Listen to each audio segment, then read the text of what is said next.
1, 2, 3. Rustig.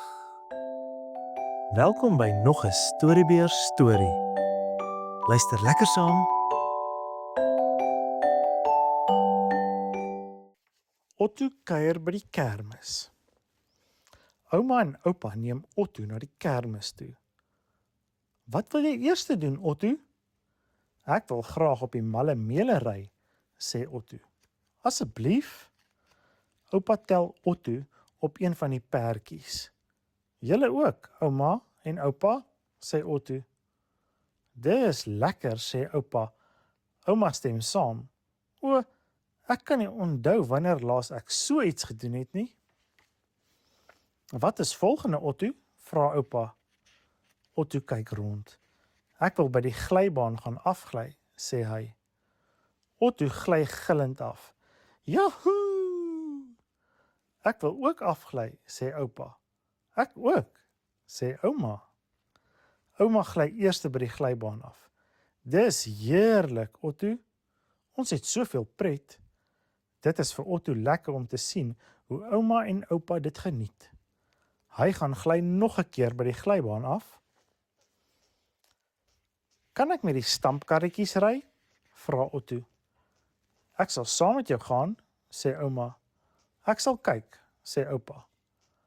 Hulle hoor 'n harde gezoem en Otto trap op die pedaal. Daar gaan hulle. Daar Sarah en Koos. Hou vas, ouma, skree Otto toe Sarah hulle met haar kar stamp. O genade, sê ouma. Wat 'n wille rit. Otto stamp teen Sarah se kar.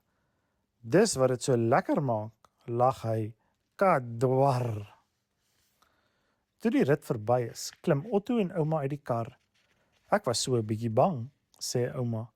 Ek ook, sê Otto. Maar partykeer is dit lekker om 'n bietjie bang te wees. Waar is oupa? Vra ouma. Hulle sien hom nêrens nie. Skielik wys Sarah. Ek dink ek sien hom. Hy dra iets wat groot en pink is. Waar was jy? Vra ouma. Ons was bekommerd. Ek het verveeld geraak en toe gaan ek maar kyk of ek iets by die tombola kon wen. En ek het.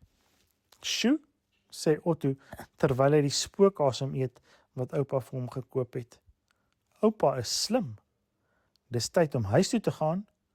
Baie dankie vir 'n baie lekker dag, sê Otto. Dankie vir jou ook, Otto, sê oupa. Ons het dit net soveel soos jy geniet. Fluit, fluit, my storie is uit.